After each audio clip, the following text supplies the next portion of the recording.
E aí, pessoal, tudo bom? Direto de Minas Gerais. Uai. É o Luiz aqui. E hoje vamos mergulhar de cabeça na história de Caim e Abel. E aí, essa história dá o que falar, hein? Uai, todo mundo conhece, mas sempre tem algo novo para descobrir, né? A gente separou um trechinho de um blog para a gente analisar hoje. Chama Com Palavra a Palavra. Sessão Mensagem, o Pecado e a Graça de Deus. Legal.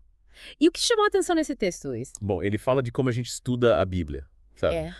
Entendi. Ele disse que a gente precisa usar as ferramentas teológicas, mas sem esquecer do lado espiritual. Faz sentido. Tipo, não adianta só decorar as palavras, né? Tem que sentir a mensagem no coração. Isso aí, você o que acha? Concordo totalmente. É como ouvir música, sabe?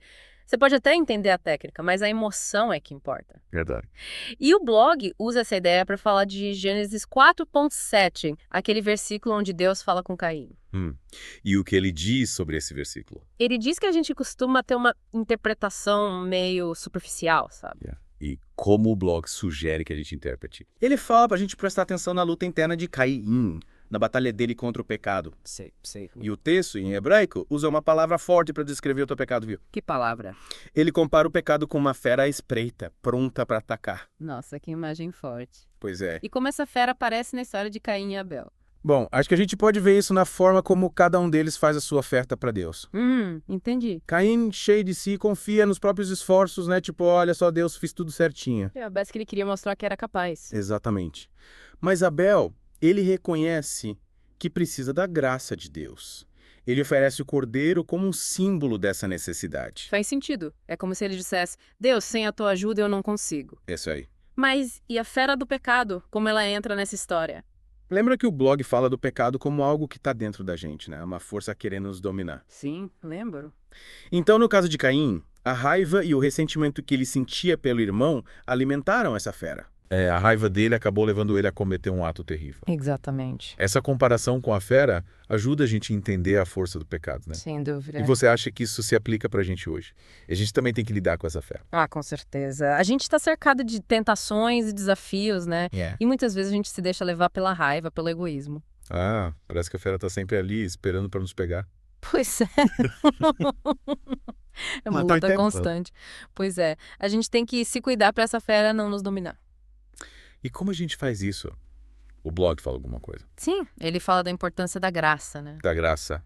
A graça de Deus. Ele fala que a gente não precisa lutar sozinho. Entendi.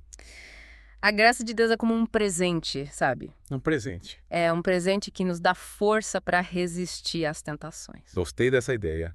E como a gente faz pra receber esse presente? Aí entram aquelas ferramentas que a gente já conhece, né? Tipo, A oração, a leitura da Bíblia, a busca por uma comunidade de fé. essas coisas ajudam a gente a se aproximar de Deus. Exatamente. E quando a gente se aproxima de Deus, a gente recebe a graça dele. Que legal. É. Então a gente tem um arsenal espiritual para lutar contra essa fera. Isso mesmo, a gente não está desarmado nessa batalha. E como a história de Abel se encaixa nisso? Ele conseguiu domar a fera. Bom, Abel, assim como todos nós, também era pecador, né? É verdade. Mas ele reconheceu a sua fragilidade e se aproximou de Deus com humildade. Ele buscou a ajuda de Deus. É isso aí. E é exatamente isso que o blog nos convida a fazer. Reconhecer que a gente precisa de Deus. Isso. Reconhecer que a gente precisa da graça dele para vencer as batalhas da vida. Entendi. Mas essa história de Caim e Abel aconteceu há tanto tempo, né? Faz muito tempo. Como é que a gente aplica essa mensagem no nosso dia a dia? Sabe que essa é a parte mais interessante. É. Apesar de antiga, essa história fala de algo que é temporal, sabe? Do quê? Da luta entre o bem e o mal dentro da gente. Entendi. É. Essa luta acontece dentro de cada um de nós. Exatamente. E essa luta se manifesta nas pequenas decisões que a gente toma todo dia. Nossa, é verdade. A gente está sempre fazendo escolhas. Pois é, e como a gente usa essa história para fazer escolhas melhores? Boa pergunta. O que você acha? Acho que a chave está em reconhecer, assim como a Abel fez, que a gente precisa da graça de Deus. Para vencer as tentações. É para vencer as tentações e tomar as decisões certas. É como se a gente tivesse que escolher entre alimentar a fera ou buscar a força para domá-la. Exatamente. Em cada situação, a gente pode escolher entre o egoísmo e a compaixão, entre a raiva e o perdão. Nossa, quanta coisa. A gente tem muitas oportunidades de fazer a escolha certa. E essa escolha define quem a gente é, né? Com certeza. A gente pode escolher ser como Caim, deixando a fera nos dominar, ou como Abel, buscando a graça de Deus. A escolha é nossa. E essa escolha se repete todo dia. Todo santo dia. E o que a gente faz? O importante é não desanimar. A vida cristã é uma batalha constante. Uma batalha contra o pecado. Mas a vitória já está garantida em Cristo. E como a gente tem certeza dessa vitória? O blog fala da sola gratia, que significa somente a graça. Somente a graça. Ele usa versículos da Bíblia, como Romanos 7,18 e 25 e Efésios 2,89. Pra quê? Para mostrar que a salvação vem pela graça de Deus, não pelos nossos méritos. Então não adianta a gente se esforçar para ser bonzinho se a gente não reconhece que precisa da graça de Deus. É isso aí. É a graça que nos sustenta, que nos dá força para superar as dificuldades. E como a gente pode ter mais consciência dessa graça no dia a dia? Acho que o primeiro passo é reconhecer a nossa fragilidade. Admitir que a gente precisa de ajuda. Exatamente.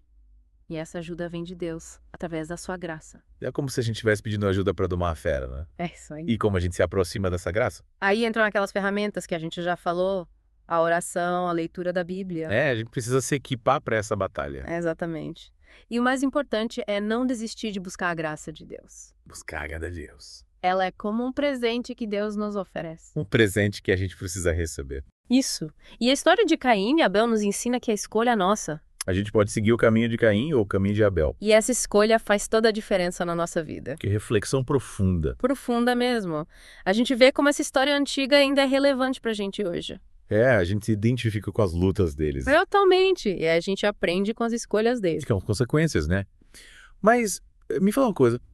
O que muda na vida da gente quando a gente se abre para essa graça de Deus? Muita coisa, viu? A gente começa a ver o mundo de outro jeito. Sério? Como assim? A gente fica mais compreensivo, mais paciente. Ah, entendi. Mais tolerante com as pessoas, com as situações. Isso. A gente faz as pazes com a nossa própria fé interior, sabe? A gente se liberta para viver com mais leveza, com mais amor no coração. Exatamente. A graça nos liberta de tanta coisa ruim, né? Da culpa, do medo, da insegurança. Verdade. A gente fica mais leve, mais livre. E com essa liberdade, a gente consegue perdoar, amar, sem esperar nada em troca. Viver em paz com a gente mesmo e com os outros. Que bonito isso. É a graça agindo na nossa vida. Parece que ela cura as feridas da alma, né? Cura, renova, dá uma nova chance pra gente. Uma chance de recomeçar. E como a gente leva essa mensagem para nossa vida? Pro dia a dia, sabe? A gente precisa prestar mais atenção nas nossas decisões. A gente tem que fazer escolhas o tempo todo, né? Em cada situação, a gente tem a chance de alimentar a fera ou buscar a força da graça. É como se a gente tivesse um botão, né? Liga e desliga. É isso aí. E a gente escolhe qual lado a gente quer fortalecer. Que loucura. E essa escolha faz toda a diferença na nossa vida. Na nossa felicidade, na nossa relação com Deus, com as pessoas. A gente colhe o que a gente planta. A história de Caim e Abel mostra isso, né? Exatamente. E a gente tem a liberdade de escolher o caminho da graça todo dia. Todo dia uma nova chance. E que a gente usa essa chance com sabedoria, né? Buscando sempre o caminho do bem. Buscar o bem, se aproximar de Deus. É isso que importa. É isso aí. E para quem tá ouvindo a gente, fica essa pergunta. Que caminho você tem escolhido? O que você pode fazer hoje para se aproximar da graça de Deus e viver uma vida mais feliz, mais completa? Uma vida com mais sentido. Valeu demais pela conversa, viu? Foi muito bom mergulhar nesse tema com você. Eu que agradeço o convite, foi um prazer estar aqui. E a gente se encontra na próxima com mais um mergulho profundo nas histórias que nos inspiram a viver melhor. Um grande abraço a todos e até mais.